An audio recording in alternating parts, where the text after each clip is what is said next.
So hello viewers, কী অবস্থা সবার? Viewers, আশা করছি আপনারা সবাই অনেক অনেক ভালো আছেন। ভিউয়ার্স, আপনারা কিন্তু ইতিমধ্যে জেনে গেছেন যে আগামী নভেম্বর মাসের 9 তারিখে কিন্তু পোকো তাদের একটি নতুন স্মার্টফোন বাংলাদেশের বাজারে আসতে চলেছে। সেটা হচ্ছে পোকো M4 Pro 5G। তো এই ফোনটা কিন্তু অলরেডি ইউনিক একটা ডিজাইন তাদের আর কি মেক করা হয়েছে পোকো মডেলের। ওকে, তো আপনাদেরকে জানতে ইচ্ছে করছে না যে পোকো M4 Pro 5G ফোনটাতে তারা কী কী স্পেসিফিকেশন অফার করছে? তো এটা যদি আপনারা জানতে ইচ্ছে হয় তাহলে অবশ্যই আজকে ভিডিওটা A to Z কন্টিনিউ করবেন। আর হ্যাঁ ভিউয়ার্স, আপনি চ্যানেল নতুন দর্শক হয়ে থাকলে অবশ্যই চ্যানেলটিকে সাবস্ক্রাইব করে পাশে বেল আইকনটা প্রেস করে দিবেন যাতে পরবর্তী কোনো ভিডিও আপনার মিস না হয়। এই ফোনটির হাইলাইটেড বিষয় হচ্ছে এই ফোনে থাকছে মিডিয়াটেকের ডায়মেনসিটি 810 5Gর মতো একটি চিপসেট। আর এছাড়াও এই ফোনটিতে থাকছে 90 হার্জের একটি রিফ্রেশার এবং আরও থাকছে 50 মেগাপিক্সেলের একটি ক্যামেরা। সো সব কিছু মিলে এই ফোনটি কেমন হবে? প্রথমে যদি ফোনটির ডিজাইন এবং বিল্ড কোয়ালিটি নিয়ে কথা বলি তাহলে প্রথমেই বলে নিই এই ফোনটি হতে চলেছে রেডমি নোট 11-এর মতো রিফ্রেশন ভার্সনের একটি ফোন। ফোনটির ডিজাইন মোটামুটি রেডমি নোট 11 ওই ফোনটার মতোই হতে চলেছে, তবে শোনা যাচ্ছে এই ফোনটির ফ্রেম হবে কার্ভ, একেবারে রেডমি নোট 11-এর মতো প্লাগ না। এই ফোনটির ব্যাক সাইডে এবং ফ্রেমে পেয়ে যাচ্ছেন প্লাস্টিক, এবং এই ফোনটির ব্যাক সাইডের উপরে পেয়ে যাচ্ছেন এই ফোনটির ডুয়েল ক্যামেরা এবং সঙ্গে থাকছে একটি এলইডি ফ্ল্যাশ। আর একবারে নিচের দিকে লক্ষ্য করলে দেখতে পারবেন পোকোর ব্র্যান্ডিং। এবং এই ফোনটির সামনে আসলে আপনারা পেয়ে যাচ্ছেন একটি ফুল ভিউ ডিসপ্লে, যার উপর অংশে মাঝ বরাবর কাটআউটের মধ্যে রাখা হয়েছে শাওমির একটি পাঞ্চুয়াল ক্যামেরা। তবে এই ফোনে থাকছে সাইড মাউন্টেন ফিঙ্গারপ্রিন্ট, যা যথেষ্ট ফাস্ট এবং অ্যাকুরেট। এই ফোনটি গ্লোবাল মার্কেটে 4টি কালারে লঞ্চ হতে পারে: ব্ল্যাক, ব্লু, গ্রিন এবং ইয়েলো।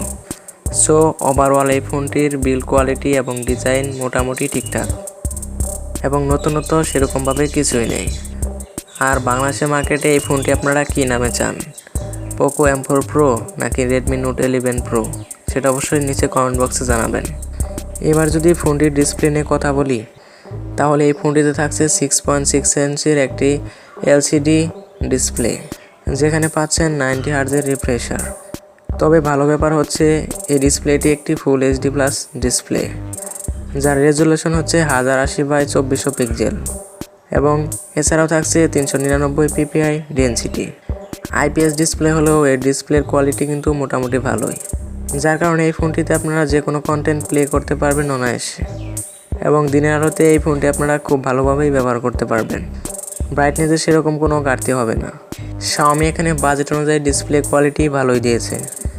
এবার যদি ফোনটির সফটওয়্যার এবং পারফরমেন্স নিয়ে কথা বলি তাহলে এই ফোনে থাকছে অ্যান্ড্রয়েড 11, যার ব্যাকএন্ডে থাকছে MIUI 12.5। আর আমি প্রথমে বলেছি এই ফোনটিতে চিপসেট হিসেবে থাকছে মিডিয়াটেক ডায়মেনসিটি 810, যা একটি 5G চিপসেট। এই চিপসেটটি মূলত 6 ন্যানোমিটার একটি আর্কিটেকচার দিয়ে তৈরি করা চিপসেট, এবং জিপিইউ হিসেবে থাকছে Mali G57 MC2। এবং এই ফোনটির জিপিইউ কিন্তু মোটামুটি পাওয়ারফুল, যার কারণে এই ফোনটিতে আপনারা যে কোনো হাই লেভেলের গেম মিডিয়াম গ্রাফিক্সে আপনারা ইজিলি রান করতে পারবেন। তবে যেগুলো একবারে হাই গেম রয়েছে সেগুলো খেলতে গেলে কিছুটা ল্যাগ অনুভব করবেন। আর ভিডিও এডিটিং এবং মাল্টিটাস্কিংয়ের মতো কাজগুলো এই ফোনটিতে আপনারা ইজিলি চালিয়ে নিতে পারবেন, এদিক দিয়ে সেরকম কোনো সমস্যা হবে না। এই ফোনটি গ্লোবাল মার্কেটে 3টি ভেরিয়েন্টে আসতে পারে: 4GB RAM, 128GB ROM, 6GB RAM, 128GB ROM, 8GB RAM, 128GB ROM, যার স্টোরেজ হিসেবে থাকছে UFS 2.2, যার র্যাম হিসেবে থাকছে LPDDR4X। এবার কথা বলা যাক এই ফোনটির ক্যামেরা সম্পর্কে। এই ফোনটির ব্যাক সাইডে পেয়ে যাচ্ছেন ডুয়েল ক্যামেরা সেটআপ, যার মেন সেন্সর হিসেবে পাচ্ছেন 50 মেগাপিক্সেলের একটি ওয়াইড সেন্সর, এবং সেকেন্ডে থাকছে 8 মেগাপিক্সেলের একটি আলট্রা ওয়াইড সেন্সর। শাওমি এখানে 2 মেগাপিক্সেলের মতো সেন্সর ইউজ করেনি। ফোনটির ব্যাক ক্যামেরার ফিচার হিসেবে থাকছে এলইডি ফ্ল্যাশ, HDR প্যানোরামা। আর ফোনটির সেলফি ক্যামেরা হিসেবে থাকছে 16 মেগাপিক্সেলের একটি সেলফি ক্যামেরা। আর সেলফি ক্যামেরা দিয়ে আপনারা শুধুমাত্র 1080p-তে 30 fps-এ শ্যুট করতে পারবেন। ফটো কোয়ালিটির কথা বলতে গেলে এই ফোনটির বাজেট অনুযায়ী ফটো কোয়ালিটি মোটামুটি ভালো হবে জানা গেছে। এবার শুধু আমাদের দেখার পালা যে এই ফোনটি পোকোর আন্ডারের ক্যামেরা কোয়ালিটি কতটা ভালো হয়। ফোনটিতে আপনারা ওয়াইফাই, ব্লুটুথ, জিপিএস, NFC-র মতো আরও অনেক ফিচার পেয়ে যাচ্ছেন, এবং ইউএসবিতে থাকবে USB Type-C 2.0। এবার যদি ফোনটির ব্যাটারি এবং চার্জার নিয়ে কথা বলি, তাহলে ফোনটিতে থাকছে 5000 mAh একটা বিগ ব্যাটারি এবং ফোনটিকে চার্জ করার জন্য আপনারা পেয়ে যাচ্ছেন 33 ওয়াটের একটি ফাস্ট চার্জার। Xiaomi বলছে এই চার্জারটি দিয়ে তাদের ফোনটি চার্জ করতে সময় লাগবে মাত্র 65 মিনিট।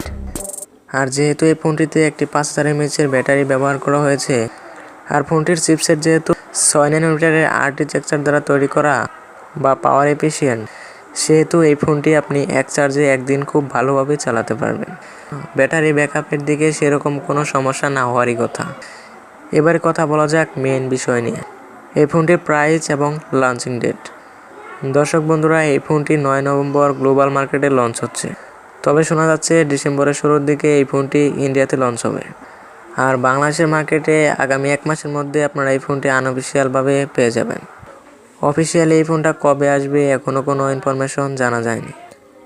ইন্ডিয়ান মার্কেটে এই ফোনটির প্রাইস হতে পারে 19 থেকে 20,000 রুপি, আর বাংলাদেশের মার্কেটে এই ফোনটির প্রাইস হতে পারে 23 থেকে 24,000 টাকা।